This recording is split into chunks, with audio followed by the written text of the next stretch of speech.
그래서 목회자로 안수받지 않았어요. 그리고 또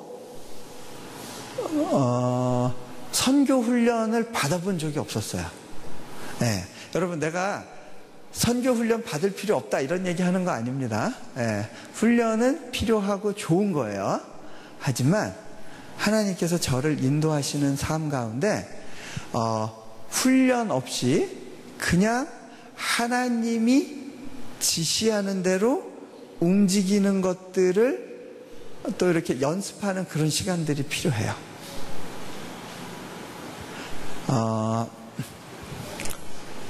몽골에 가자마자 이레교회라고 하는 교회에 담임 목회를 하게 됐어요. 그리고 몽골 국제대학교라는 대학에서 또 섬기게 됐어요. 자, 이 두 가지를 같이 하는 것이 그렇게 쉽지는 않았습니다. 왜냐하면 양쪽 다 경험이 없는 거예요. 어떻게 하는 것이 잘하는 건지에 대한 아이디어가 없이 그냥 그 일이 맡겨졌어요. 그러니까 늘 하나님께 기도해야 됐어요. 저는 어떻게 해야 설교를 잘하는 건지도 몰랐어요. 설교에 대해서 그렇게 배워본 적이 없었습니다. 하지만 새벽기도 매일 설교해야 되고요. 수요예배, 금요예배, 주일예배를 설교해야 됐어요. 근데 또 제가 그 학교일도 있고 바쁘다 보니까 설교를 위해서 준비를 많이 할 수도 없었어요.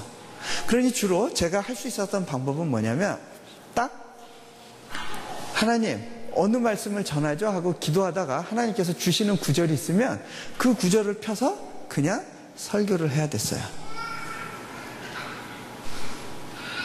자,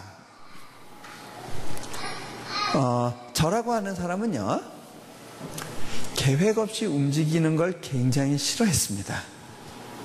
제가 한국에서 그래도 한국에서 제일 좋다는 대학을 나왔어요. 거기서 석사과정까지 했어요.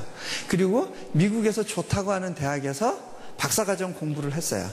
이렇게 공부를 하려면 적어도 미리미리 앞서서 계획을 세우는 걸 하겠죠. 또 제가 바둑을 좋아해서 바둑이 좀 아마 3단 정도 됐어요. 그 바둑의 특징이 뭐냐면요, 미리미리 수를 읽는 거예요. 내가 요 수를 두면 이 사람은 요렇게 두고 나는 그 다음 요렇게 두고 요렇게 두면 요렇게 상황이 전개될 거야. 그거를 미리 읽은 다음에 수를 둬요. 그렇죠?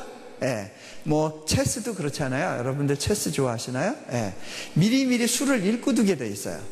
그래서 저는 그런 식으로 미리미리 앞일을 예측하고 계획하면서 가는 일을 좋아했어요. 그래서 미국에서 뭔가 이렇게 발표할 일이 있잖아요. 그러면 원고를 미리 다 만들어 가지고, 예를 들어서 이렇게 집회가 있다 그러면 원고 쫙 만들어 가지고 그거를 다 여기 놓고 그리고 나서 말씀을 전하겠죠. 그런데 하나님은 그러시는 거예요. 너희 준비가 내가 나의 일을 하는데 방해가 된다. 네가 너의 계획을 가지고 가는 게 때로는 나에게 불편함이 된다.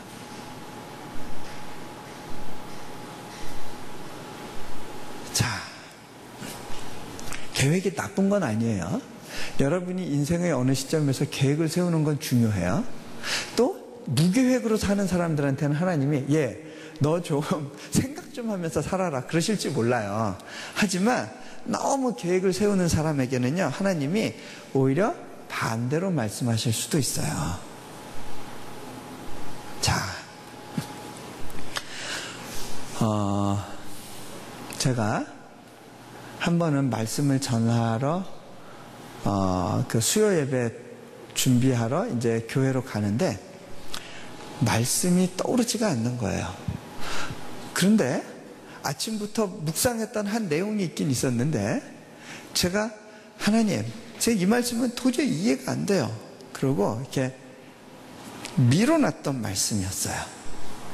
그게 어떤 내용이었냐면, 여러분들 열왕기 상에 어느 선지자 이야기가 나오는데요, 이름 모를 선지자인데 이 사람에게 하나님께서 유대 땅에 있는 이 선지자에게, 야, 지금 북이스라엘에서 사람들이 지금 타락하고 부패해 있고 또 우상숭배를 하고 있는데 그 사람들에게 가서 나의 심판을 경고해라 말씀을 하셨어요.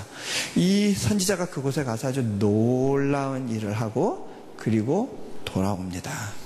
그런데 돌아올 때 하나님이 또 뭐라 그러셨냐면, 너 갔다가 돌아오는 길에 어디도 들르지 말고 그냥 누구한테도 대접받지 말고 똑바로 너희 집으로 돌아와라. 그렇게 말씀하셨는데 어느 늙은 선지자가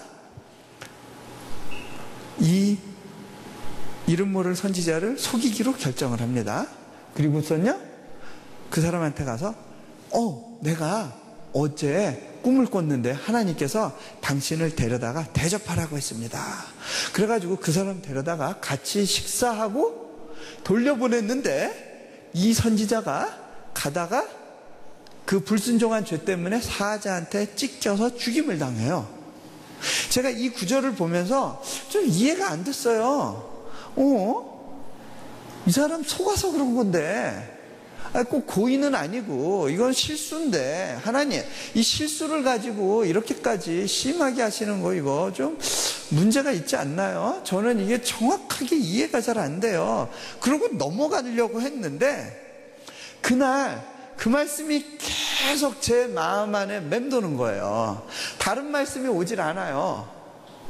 그래서 제가 그날 수요일 날 말씀 전하러 딱 앞에 섰는데 제가 이렇게 이야기했어요. 교인들한테. 여러분, 오늘 제가 하나님께 말씀을 달라고 구하는데 한 구절이 오긴 오는데 제가 평소에 너무 불편해하던 말씀입니다. 실은 제가 이해를 잘 못하고 있어요. 이 내용 이해가 안 되는데 하지만 하나님이 주시는 부담에 순종해서 이 말씀으로 전하기를 원합니다. 그렇게 고백했어요. 그리고 그 말씀을 나누기 시작했습니다. 그런데 제가 그때 경험한 건요, 성령님이 성경을 영감으로 기록하셨죠? 그래서 그 성경을 가장 잘 해석하실 수 있는 분이 성령님이라는 사실이에요. 제가 그 다음 단계로 나갈 때 하나님께서 다음 갈 길을 말씀하시면서 그 다음 내용을 이제 나누기 시작했어요. 자, 제가 미국에서 받은 교육은요, 미국식 글쓰기인데 그 미국식 글쓰기는요, 서론을 제일 마지막에 씁니다. 그러죠? 결론까지 쓰고, 본론 쓰고, 결론 쓰고, 그리고 맨 마지막에 서론을 씁니다. 하지만 그날 하나님은요, 결론을 모르는 상태에서 시작을 하시는 거였어요. 하나님의 인도하심을 받아서 갑니다. 그때 제가 깨달은 사실이 있었어요. 아하! 모르고 짓는 죄도 죄구나. 우리가요, 한국 속담에는요, 모르고 지은 죄는 죄가 아니라고 그러잖아요? 그런데 모르고 짓는 죄가 죄더라고요. 하나님이 말씀하세요. 이 백성이 여호와를 아는 지식이 없으므로 망하는도다. 몰라서 망한다는 거예요.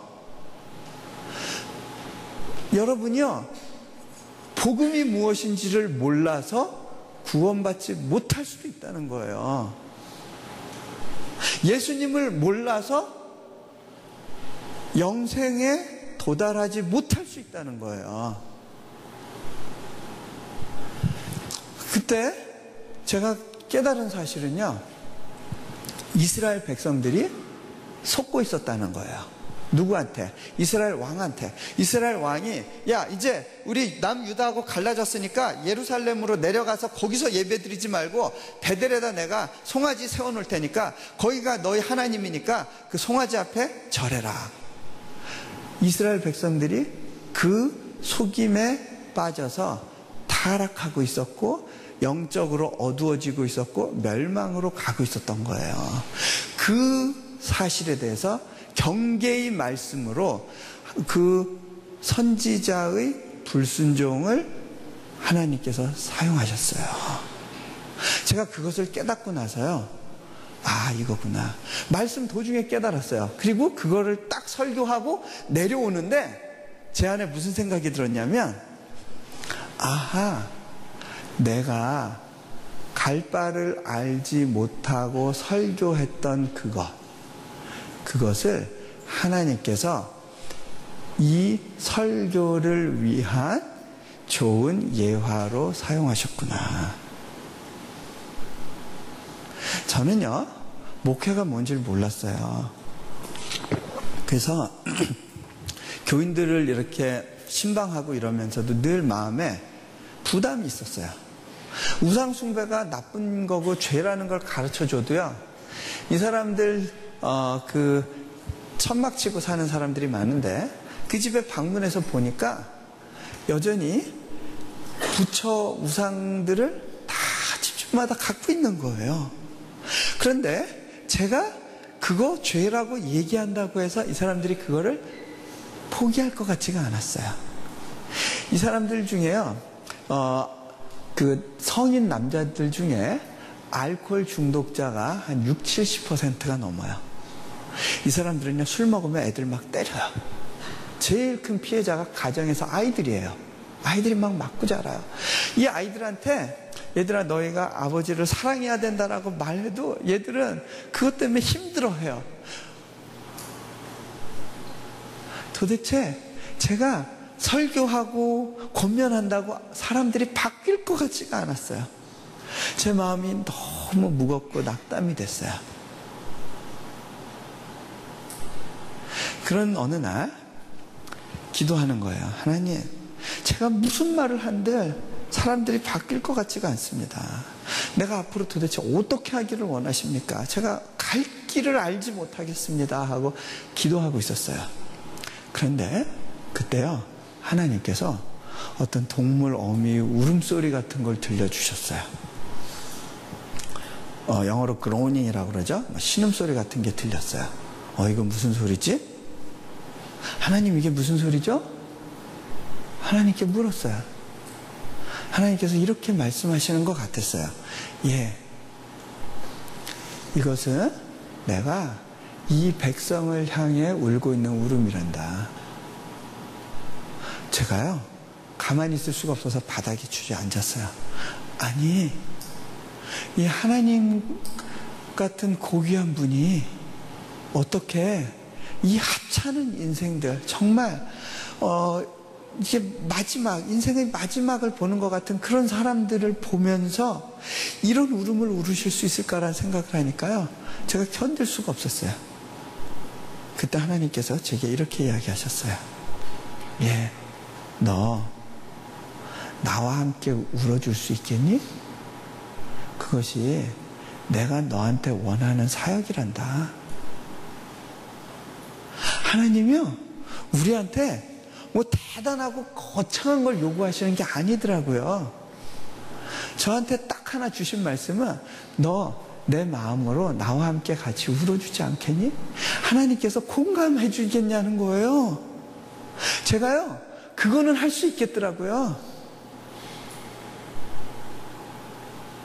그래서 하나님, 제가요, 하나님과 같이 울게요. 그러고 그날 많이 울었어요. 그리고 나니까요, 우리 교인들이 바뀌기 시작하는 게 눈에 보이는 거예요. 우리 청년들이 먼저 바뀌기 시작했어요. 하루는요, 청년들이요, 저를 찾아왔어요. 그러면서 뭐라 그러냐면요, 아, 선생님, 우리가요, 좀 도저히 이대로는 안 될 것 같아요. 금요일 날 모여서 철야 기도를 하고 싶어요. 그러는 거예요. 제가 속으로, 올 것이 왔구나. 네, 이제 애들이 뜨거워지니까 걱정이 시작됐어요. 뭐냐면, 자, 저는요, 새벽 기도하고 그 다음에 주일날이랑 이렇게 섬기는 것만 해도요, 버거웠어요. 학교 일이 있으니까.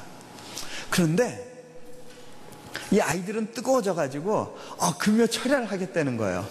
제가 애들한테, 아이들이 뭐라 그러냐면, 선생님, 한국교회가 이런 철야 기도나 새벽 기도를 통해서